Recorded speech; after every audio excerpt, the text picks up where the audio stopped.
Hola a todos, mi nombre es Estefanía Polonio Orduña, pertenezco al grupo Primero H y el día de hoy vamos a tratar el tema lenguaje, individuo, sociedad, la inclusión del lenguaje. Clase con el maestro César Rivera y bienvenidos, comenzamos. ¿Te has preguntado alguna vez qué es el lenguaje? El lenguaje es la capacidad que tenemos cada uno de nosotros, los seres humanos, para comunicarnos. Nos podemos comunicar con signos que percibimos y entendemos mediante nuestros sentidos.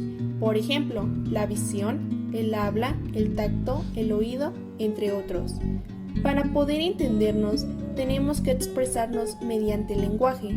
Aún así, es necesario conocer cuáles son las dimensiones que lo componen y lo ayudan a funcionar como un todo. A continuación, daremos algunos ejemplos.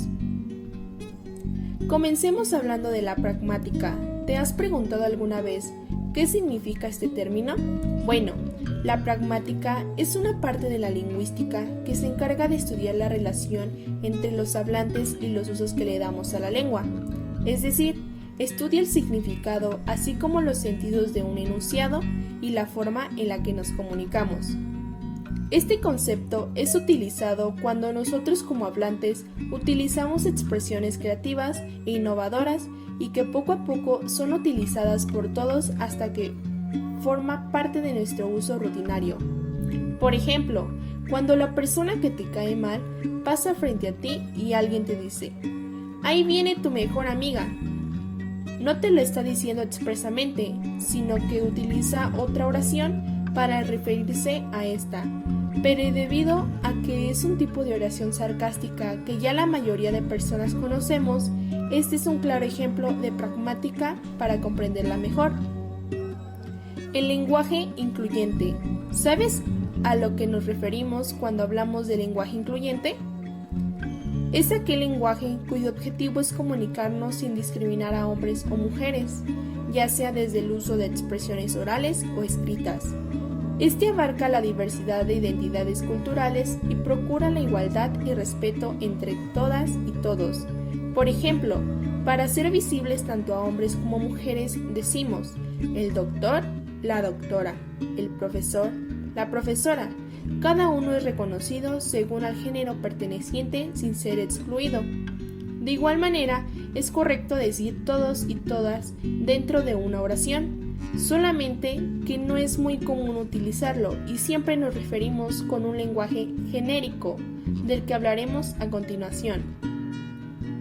Ahora bien, este otro tipo de lenguaje incluyente, que es conocido como masculino genérico, es aquel donde se tiene como objetivo incluir a ambos géneros representando al femenino así como al masculino dentro de una oración, es decir, es un lenguaje neutro.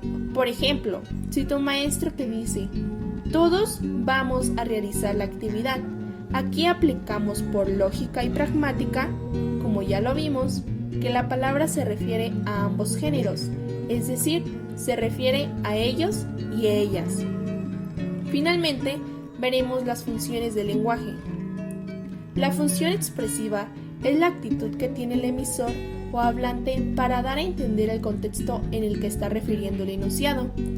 Generalmente se desarrolla con la expresión de emociones o sentimientos, es decir, muestra la intención del hablante. Por ejemplo, "Me alegra verte de nuevo". Expresa la alegría o entusiasmo del hablante.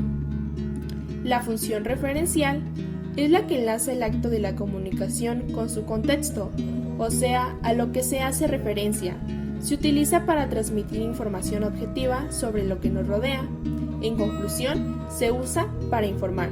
Por ejemplo, "En invierno hace frío". Se refiere a algo en específico, dando una información objetiva sobre el clima. La función conativa es aquella función que va dirigida al receptor del mensaje, ya que se exhorta una orden o mandato. Se utiliza para pedir u ordenar algo e intentar que el receptor reaccione de alguna manera a la petición. Por ejemplo, "Ponte el abrigo, hace mucho frío". En este ejemplo se intenta que el receptor reaccione, es decir, se ponga el abrigo.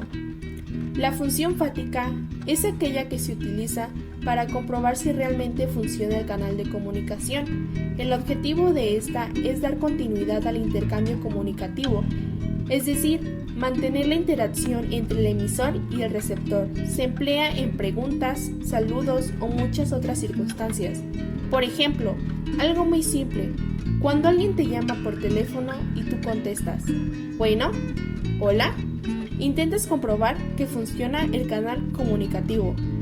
La función poética es aquella cuyo propósito es dar fuerza al mensaje. Generalmente en esta se usan los recursos expresivos como las rimas, los refranes, juegos de palabras, etc. Por ejemplo, cuando decimos Juan está más feliz que una lombriz, se utiliza un recurso poético como la rima y le da más fuerza a la forma del mensaje que al significado del mensaje. La función metalingüística es aquella que busca lograr una respuesta concreta desde la raíz. La utiliza tanto el emisor como el receptor para explicarse a sí mismo o para hacer una pregunta. Generalmente busca hacer una aclaración. Por ejemplo, cuando alguien te pregunta ¿por qué no viniste la semana pasada? Y tú le respondes porque me quedé en mi casa. Este tipo de respuesta no es una respuesta metalingüística, ya que podemos desarrollar otras a partir de ella. En cambio, lo correcto sería decir, porque enfermé de gripe. Es una respuesta concreta que explica de manera resumida la razón. Espero que te haya servido y fue un gusto. Hasta luego.